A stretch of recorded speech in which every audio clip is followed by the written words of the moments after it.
He will be the man who took no steps towards resolving Israel's ultimate question, its relationship with its neighbors, its place in that region.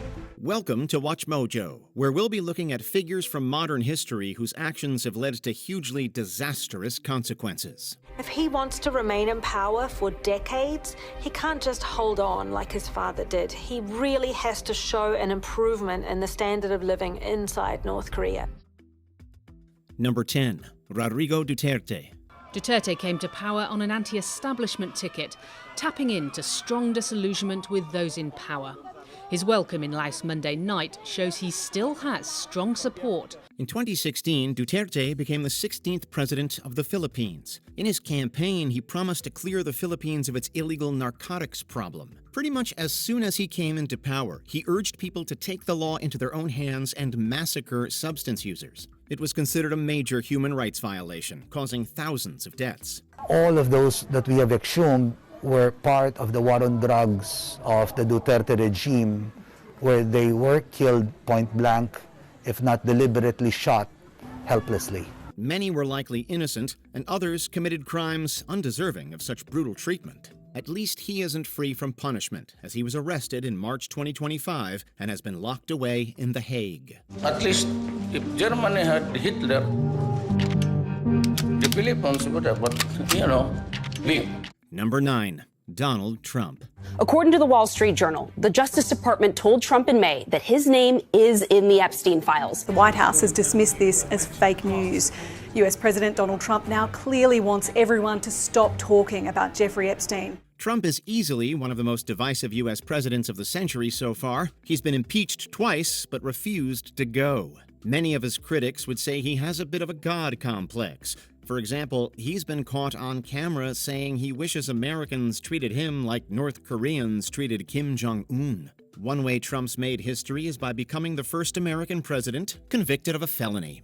Meanwhile, Trump continues to tease the remarkable and unconstitutional notion of standing for a third term.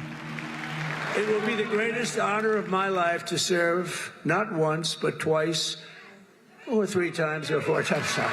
He also keeps instigating a trade war between America and China, first in 2018 and again in 2024. This involves imposing high tariffs on Chinese goods, seeking to reduce the trade deficit. Many economists believe it just makes the deficit worse, harming the working class the hardest. Never in American history has a president kept more of his promises in his first 2 years in office.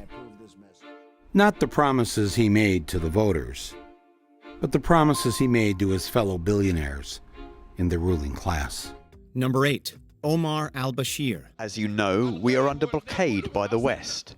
We're under siege.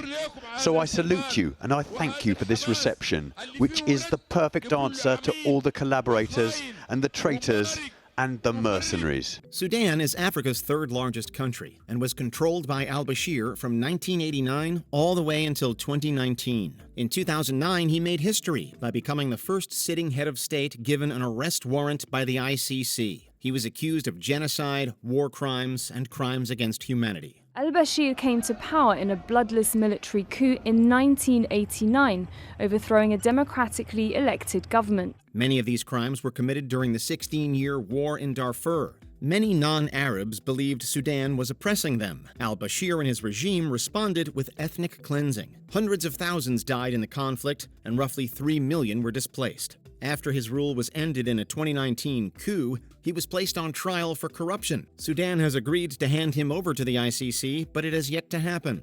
This is why I've defied the tribunal and I've been traveling freely around the world. I took advantage of my defiance of the ICC to mobilize the Sudanese people in the last election to support me. Number 7. Joseph Kabila. Kabila is 47 years old, a shrewd politician. Many people we've talked to say whatever his legacy, the fact that he's agreed not to run for a 3rd term can only be a good thing for a country that has never seen a peaceful transition of power. The Democratic Republic of Congo was ruled by Kabila from 2001 to 2019. He was expected to end his presidency in 2016, but decided to stay on for 2 extra years. Kabila came to power during the Second Congo War, then successfully brought the various factions into negotiations. Peace was achieved in 2003, but the conflict didn't end. Many Kivu provinces were plagued by rebel militias, and Kabila's responses were ineffective. Since his ousting, he's been accused of war crimes and treason. He allegedly supported rebels in Kivu provinces, specifically the M23, who have been accused of severe human rights violations. Former DRC President Joseph Kabila speaks out a day after his immunity has been lifted by the Senate. He calls the justice system, I quote, an instrument of oppression for dictatorship. Number 6. Mohammed bin Salman. The world wants the answer to this question. How did you not know about this operation? Some think that I should know what 3 million people working for the Saudi government do daily. Salman is Saudi Arabia's de facto ruler, who is considered highly progressive by some. After becoming crown prince in 2017, he began improving women's rights. For instance, he ended the ban on women drivers. Many refuse to warm up to him despite this, as he's committed some severe human rights abuses as ruler. He's extremely authoritarian, heavily censoring Saudi media. He's not even scared of killing journalists, such as Jamal Khashoggi, whom he was found responsible for assassinating. The death squad was about to carry out its orders under the portrait of Crown Prince Mohammed bin Salman. After taking over, he arrested tons of his prominent figures as an effort to crack down on corruption. Many believe that he was simply trying to get rid of the competition, as it wasn't an effective method of dealing with corruption. I had met Mohammed Salman when he was chief of staff to his father. We understood that he was very ambitious, very impatient, and a favorite son. Number 5. Benjamin Netanyahu. It came to the point of what the French are saying, l'état c'est moi, the country is me. When people serve for too long, it gets into their head. According to Amnesty International, Israel is responsible for genocide against Palestinians. This has resulted in Israel's Prime Minister, Netanyahu, becoming a wanted criminal by the ICC. The conflict has been ongoing since Britain founded Israel in the 1940s. While both sides have been responsible for despicable acts of violence, Netanyahu and his regime have upheld a regime where Palestinians are treated as less than Israelis. It's a strategy. They saw it as an opportunity to literally turn Gaza lifeless. This is frequently compared to apartheid in South Africa. Many Israelis have protested his rule, alongside criticizing his authoritarianism. Unfortunately, these often end in arrests. Netanyahu has also been responsible for the conflict between Israel and Iran since June 2025, which many believe was a violation of international law. The political culture has shifted. In fact, he is one of the main political forces that's helped move the entire Israeli political spectrum to the right. Number 4. Kim Jong Un. Kim Jong Un does not want to be seen as a person who criticizes and badmouths, other leaders. So he leaves the dirty work in some respects for Kim Yo-jong to do. North Korea is frequently cited as one of the worst places to live on Earth. Since 2012, their supreme leader has been Kim Jong Un. As ruler, he's made it virtually impossible to escape his dystopian nation. In the 2000s, over 2,000 people would leave every year. Now that figure rarely gets higher than 100. He's made his country one of the most censored places on Earth. It's not uncommon for citizens to be harshly punished for viewing foreign media, often being sent to forced labor camps or facing capital punishment. What we're really talking about is a young man who was suddenly tasked with leading one of the most difficult countries on the planet. Everyone expected him to fail, and he didn't. He doesn't even shy away from murdering his family, with many believing he ordered his half-brother's assassination and his uncle's execution. The beloved leader was here 6 times. The venerable general was here 4 times. The current leader has been here twice. Who was where and how often? You're constantly being informed of that in North Korea. Number 3. Bashar al-Assad.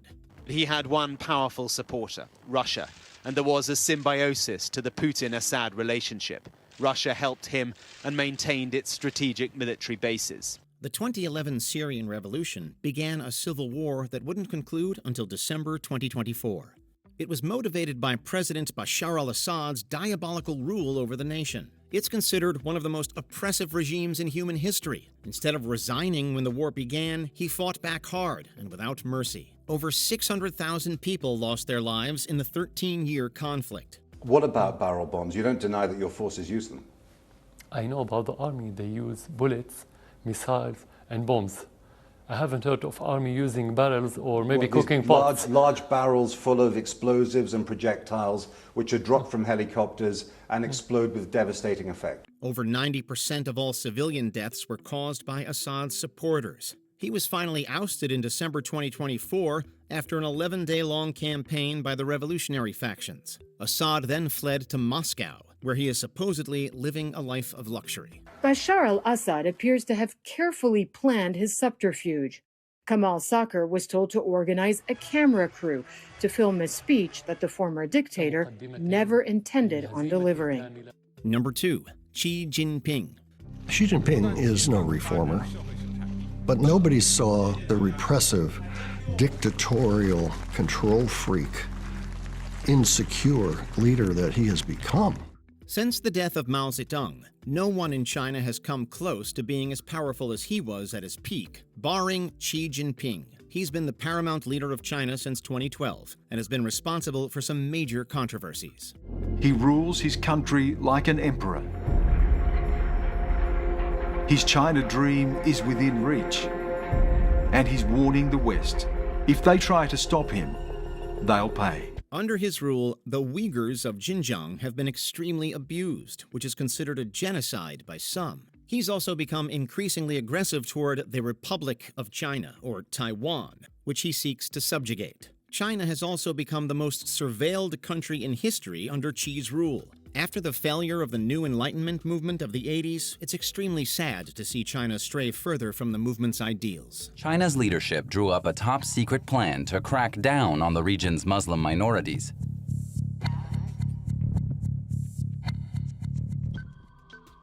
Before we continue, be sure to subscribe to our channel and ring the bell to get notified about our latest videos. You have the option to be notified for occasional videos or all of them. If you're on your phone, make sure you go into Settings and switch on your notifications. Number 1. Vladimir Putin. Immediately before the invasion came the angry Putin speech that put a similar message in a much more threatening manner. Вся ответственность за возможное продолжение кровопролития будет целиком и полностью на совести правящего на территории Украины режима. After the Soviet Union fell, Russia became a democracy on paper. In practice, it's still a dictatorship. Putin has been in charge for most of the 21st century so far, making him arguably the most powerful Russian leader since Stalin. He treats his opponents with little mercy. Two of his most destructive decisions were annexing Crimea in 2014, then launching a full-scale invasion of Ukraine in 2022. In the Putin worldview, Ukraine is quintessentially Russian. It's the origins of the word Rus. It's where the Russian story began, as seen from the Kremlin. This has made him a criminal according to the ICC, which put out an arrest warrant for Putin. His controversies didn't start when he became president. Before the USSR fell, he was a KGB agent for 16 years. He's not a man of the goodwill. He understands only the language of strength. Is there anyone you think deserved a spot on our list? Let us know in the comments below. Does Putin genuinely see Trump as a buddy? No, I think he sees him as, if you like, a useful idiot.